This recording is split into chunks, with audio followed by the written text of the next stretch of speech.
Ascites is a clinical condition characterized by accumulation of the excess amount of the fluid in the peritoneal cavity. Though 85% of the cases of ascites are due to the portal hypertension associated with cirrhosis, there are many other non-cirrhosis associated causes that can lead to the ascites.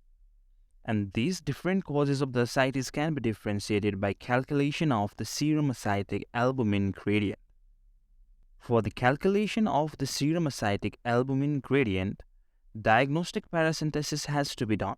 During this process, the gross appearance of the ascitic fluid can provide some clue towards the etiology of the ascites. For example, if the ascitic fluid is straw color, then the most common cause for the ascites might be cirrhosis. But if the fluid is hemorrhagic, the cause might be malignancies, peritoneal tuberculosis, or the traumatic ascitic tapping. Similarly, if the fluid is cloudy or turbid, bacterial peritonitis is likely. But if the fluid is milky white in color, there might be some lymphatic obstruction going on. Now, we'll send the sample of the paracentesis and the blood sample to the lab with a request for total serum albumin, total ascitic albumin and ascitic protein concentration, in addition to the routine investigations like total and differential counts. Once the reports are in our hand, the calculation of the serum ascitic albumin gradient can be done by a difference between the serum albumin concentration to the ascitic albumin concentration. So after this simple calculation, if the gradient is more than 1.1 gram per deciliter, it's called high SAAG ascites. And if it's less than 1.1 gram per deciliter, it's called low SAAG ascites. From this differentiation, we can broadly divide the etiology of ascites as related to the portal hypertension for high SAAG ascites and not related to the portal hypertension for the low SAAG ascites. So let's try to find the basis behind this differentiation.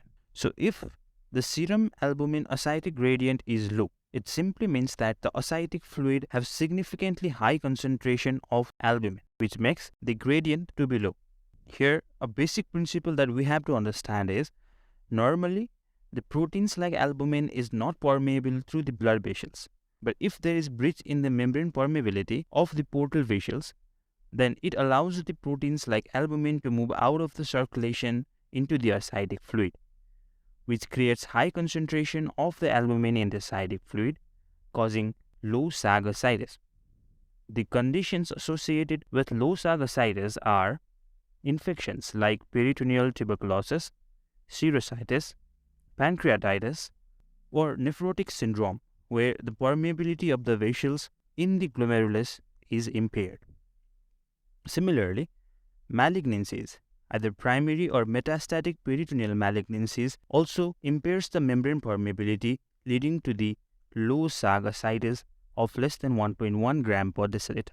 But in the condition of the high SAAG ascites, serum albumin concentration will be high, and the concentration of the albumin in the ascitic fluid is significantly low, which means there is no any chance of breach in the membrane permeability, but it occurs due to imbalance in oncotic hydrostatic pressure balance.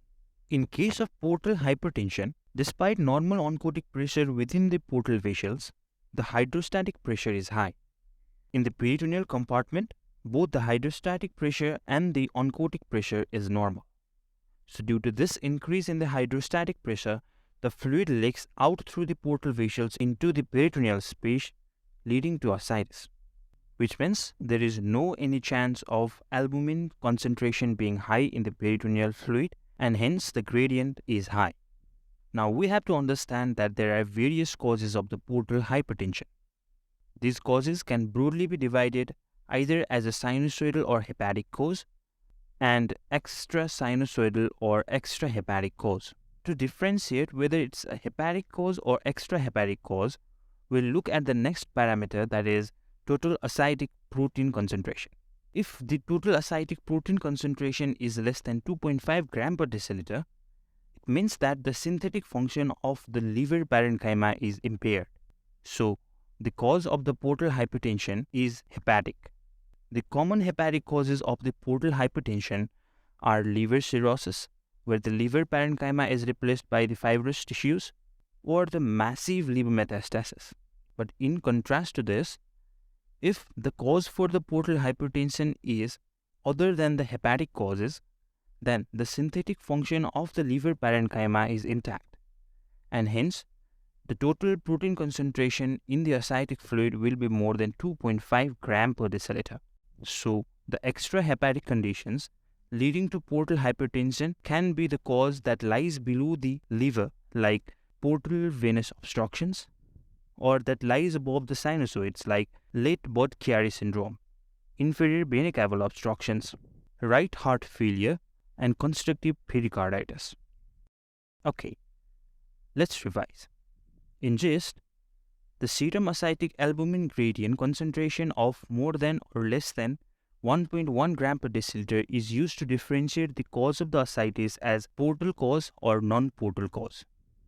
The non-portal cause of the ascites include nephrotic syndrome, inflammatory conditions like peritoneal tuberculosis, pancreatitis, serositis, or malignancies at the primary or metastatic. While in case of the high SAAG ascites or portal cause of the ascites, we have to differentiate the cause of the portal hypertension as either hepatic causes or sinusoidal cause, or the extrahepatic or extrasinusoidal cause.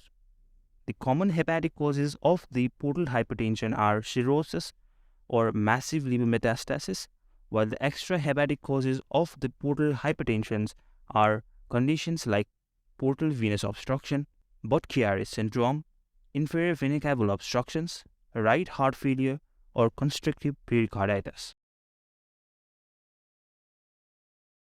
Thanks for watching. If you enjoy our content and feel like you have learned something, please like, share, and subscribe.